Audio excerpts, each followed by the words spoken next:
দোয়ার ওসিলায় আমাদের সকলের দোয়া আপনার শাহী দরবারে কবুল করে নিন।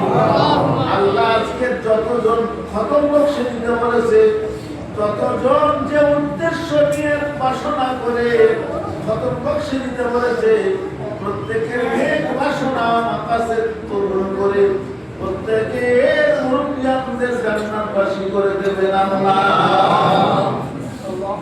সাল্লাল্লাহু তাআলা আলা সাইয়্যিদিনা মুহাম্মাদিন ওয়া আলা আলিহি ওয়া আসহাবিহি আজমাইন বিরহমাতিকা ইয়া আরহামার রাহিমিন।